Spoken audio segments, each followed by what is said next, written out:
Kesadaran diri itu cirinya 4. Yang pertama tadi ya, mampu mengenali emosi dalam diri kita. Saya itu rasanya sekarang kayak gimana sih? Itu bisa. Saya Pak rasanya capek Pak, bosen Pak, lelah Pak, jenuh Pak, dan lain sebagainya. Ini mampu mengenali emosi. Terus menerima diri apa adanya. Kan sulit, kadang orang itu susah menerima dirinya. Menganggapnya dirinya baik terus. Tidak sadar kadang-kadang ya banyak jelek-jeleknya. Jadi tahu dan menerima. Saya baru sadar misalnya, saya kalau ngaji kok ngadep sana terus ya, tidak pernah ngadep sini ya. Jangan-jangan ada yang tidak beres ini di emosinya. Misalnya ada dorongan-dorongan tidak sadar ngadep sana misalnya. Nah ini diterima dulu. Iya ya, mestinya ya tidak begitu. Mestinya ya ngadep ke sana juga, ngadep teman-teman cowok-cowok yang di sana. Kok saya ngadep sini terus ya misalnya. Nah, dan itu bukan harga mati. Berarti kan besok ngajinya ngadep sana juga lah, tidak ngadep sini. Tapi diterima dulu. Kalau orang denial, menyangkal, enggak, kebetulan saja ngadep sini. Biasanya juga enggak begitu. Misalnya menyangkal. Kalau menyangkal enggak ada perbaikan. Terimalah bahwa kita itu memang bisa keliru, bisa salah, bisa tidak pas. Emosi kita bisa meleset. Untuk selanjutnya diperbaiki. Termasuk self-awareness itu percaya diri. Nah, cuma percaya diri sesuai kenyataan diri kita. Hari ini kan banyak orang itu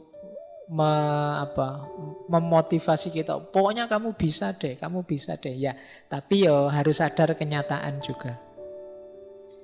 Misalnya, wah saya pengen 2024 tak nyalon presiden ya. Wah terus bisa Pak, ya. Iya, kamu tidak realistis namanya. Percaya diri ya, tapi sadar kenyataan juga. Ini lebih sehat untuk emosi kita. Kemudian yang terakhir, mampu menertawakan diri. Ini menarik. Menertawakan diri itu berarti apa? Aku menerima bahwa aku ini banyak kekurangan juga. Ada salah, ada khilafnya juga. Meskipun aku ya tidak putus asa. Jadi ini kan terus menertawakan diri. Bodoh banget yo aku ini. Gitu. Saya sering kalau mahasiswa itu di kelas diperintah apa ndak bisa, itu malah ketawa. Harusnya kan sedih, dia malah ketawa. Ndak bisa ya Pak, ndak mampu ya Pak. Kan sering begitu. Jadi kamu sudah baca belum?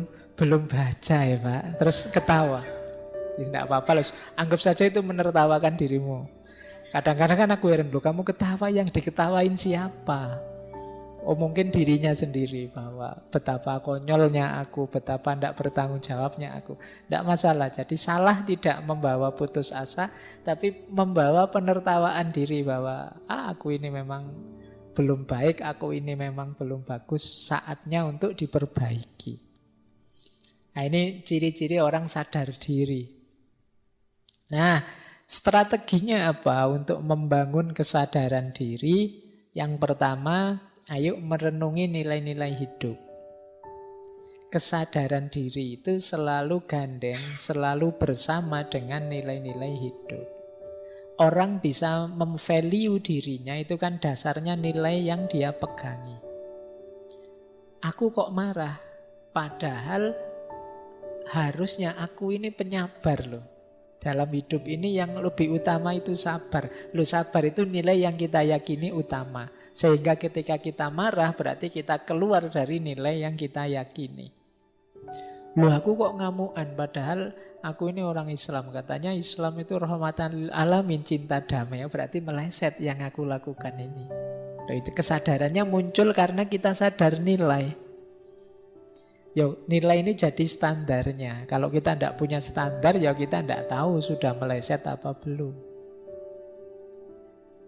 Yang kedua, untuk sadar diri, mari sering-sering mengamati efek dari emosi yang kita ungkapkan. Saya marah-marah tadi loh, kira-kira ada baiknya enggak sih? Aku maki-maki tadi kira-kira positifnya apa ya? Coba sekali-sekali teman-teman melakukan itu. Apa sekedar kelegaan perasaan saja? Tidakkah itu menyakiti orang lain? Tidakkah itu menambah masalah saja? Tidakkah itu memutus silaturahim persaudaraan? Nah, ini namanya memperhatikan efek dari emosi. Kita itu sering demi kelegaan sesaat mengorbankan nilai-nilai yang jauh lebih tinggi, lebih besar. Ini berarti kita belum cerdas secara emosi. Biarlah aku menahan diri meskipun dia maki-maki aku seperti itu. Asal kita tetap bersaudara, ndak apa-apalah. Ini kan ndak enak, tapi demi nilai yang lebih tinggi, kepentingan yang lebih besar. Kemudian penting juga kita pahami apa atau siapa yang bisa menekan tombol. Ini istilahnya menekan tombol. Ini ada teman kalau ngomong nyelekit. Ketemu yang kayak gini nih biasanya aku mudah terpancing marah. Jadi kita waspada. Awas ini anak cerewet yang tadi ini. Itu kita tahu dia yang bisa menekan tombol kita. Atau bukan orang tapi peristiwa. Atau apapun itu. Jadi kita terus waspada, ngerti. Ini yang bisa mancing aku jadi meleset. Ini yang bisa mengarahkanku jadi kacau ini. Kemudian cari feedback yang bagus. Manusia itu ada keterbatasannya, termasuk ketika kita membaca diri kita sendiri. Seringkali tidak objektif. Yang jelek kita anggap baik dan lain sebagainya. Maka pendapat orang, komentar orang perlu kita cari juga. Jangan-jangan kita merasa ngomongnya sudah baik, ternyata menyakiti orang. Ini namanya feedback. Untuk dapat feedback yang baik, kita perlu teman yang dipercaya. Cari teman yang bisa dipercaya. Kemudian tetapkan tujuan. Saya harus lebih baik. Saya harus lebih sabar, saya harus lebih pemaaf, saya harus lebih santun ngomongnya. Ini namanya ada tujuan. Biasanya orang itu kalau ada tujuan lebih mudah untuk diwujudkan. Kemudian yang terakhir, jangan menunggu atau menunda. Iya Pak, yang disampaikan Pak Faiz itu menurut saya penting, bagus. Tapi besok lah Pak, masalah. Itu namanya nunda. Ada banyak hal yang kita tunda-tunda terus. Mungkin kalau kebaikan yang kita ketahui sudah kita jalankan semua, itu kita sudah bisa jadi superhero harusnya. Tapi kan sebagian besar kita tunda.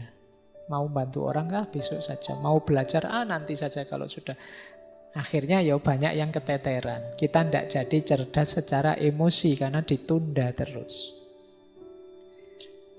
Kemudian manajemen, self management, menata diri. Kalau sudah mengenali diri, sekarang menata diri. Menata diri cirinya 4. Yang pertama, kontrol dan pengarahan. Saya mampu marah, saya mampu sayang, saya mampu jengkel, saya mampu takut, dan lain sebagainya. Cuma menggunakannya pas, itu namanya mampu ngontrol. Kemudian ciri orang yang bisa self-management itu berpikir sebelum bertindak. Mikir dulu, jangan pukul dulu, mikir belakangan. Dibalik. Jadi dipikir dulu, apapun yang mau dilakukan coba dipikir dulu. Itu namanya kemampuan self-management. Berintegritas dapat dipercaya. Jadi orang yang teguh pada prinsip, pada nilai, pada pendiriannya. Ini namanya orang yang berintegritas. Dan dia dapat dipercaya.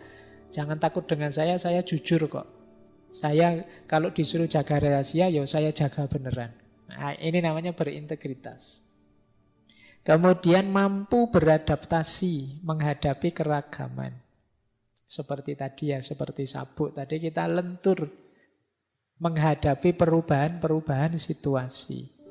Ini ciri orang yang self-management, mampu menata diri.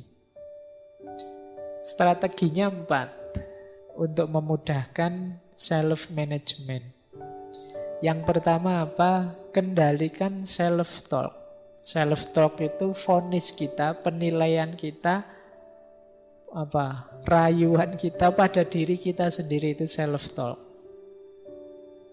Jangan sering-sering bilang, aku kok begitu ya, dasar bodoh. Nah, ini self talk. Nganggap dirinya sendiri bodoh. Jadi bicaralah yang baik-baik terhadap dirimu, karena itu akan jadi mantra yang membentukmu.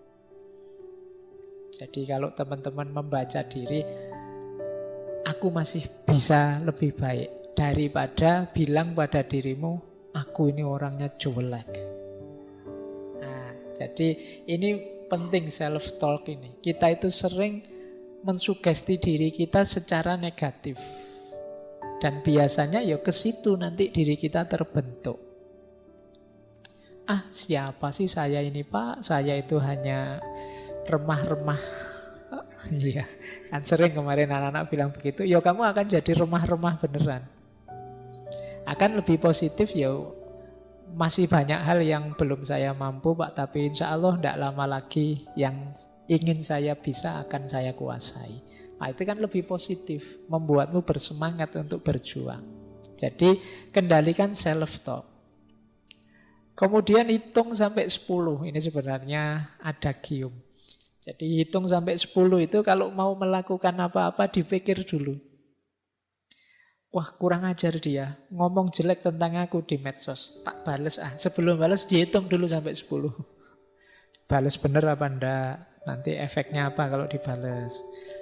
Sudahlah, pokoknya harus menang.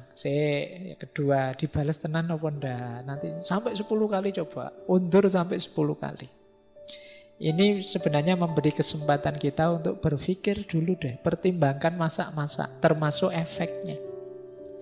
Karena kalau sudah terkirim, apalagi sudah dibaca sana, nanti jangan-jangan masalah baru muncul. Sudah terlanjur diucapkan, didengarkan orang, jangan-jangan problem baru lahir. Wong kalau sudah diucapkan, dia sudah menjelma jadi energi suara. Yang energi ini tidak akan hilang, tidak akan habis. Kalau itu negatif, dia akan negatif selamanya. Nah, jadi hitung sampai 10. Kalau masih kurang, hitung sampai 100. Masih kurang, hitung sampai 1000. Sampai 10.000 boleh. Pak, saya mau marah, Pak. Ayo ngitung dulu sampai 100. 1, 2. Wah, tambah marah saya, Pak. Jengkel gara-gara ngitungnya tadi, Pak. Ayo ngitung sampai 10.000 kalau gitu ngitung. Jadi untuk meredakan emosi, biar pikiran jernih kembali. Kemudian ada lagi tips yang bilang banyak senyum dan gembira. Itu mencerahkan pikiran. Ya kalau kita merengut saja, kalau kita susah diajak ketawa, diajak senyum, itu biasanya sepaneng kalau bahasa Jawa nih. Kaku, tegang terus. Itu ndak enak. Bergaul dengan teman yang kaku kayak gini kan ndak enak. Ndak bisa diajak guyon. Dari mana, Mas? Dari belakang. Kan sulit, ndak enak. Mau kemana? Mau ke depan. Tidak bisa diajak guyon. Baik, ya hidup ya sekali-sekali ada sendaguronya. Butuh dalam rangka apa? Biar pikiran jernih. Kok jalan kaki saja, Mas? Emangnya mau ngerangkak apa? Marah terus ikutannya. Oke, baik ya. Jadi banyak senyum biar segar. Ini sebenarnya analogi dari optimis lah. Segala sesuatu itu tergantung caramu menanggapi kok. Apalagi yang terakhir itu, dari segala sesuatu kita bisa mengambil pelajaran yang positif. Waduh, saya salah kemarin itu, Pak. Alhamdulillah saya sekarang dapat pelajaran baru. Jadi kesalahan jadi pelajaran. Sehingga kita tidak putus asa, sehingga kita tidak sedih terus-terusan. Mungkin ini caranya Allah memberiku pelajaran, sehingga aku ngalami yang tidak enak, ngalami yang buruk. Besok semoga lebih baik lagi hidupku. Nah, ini self-management.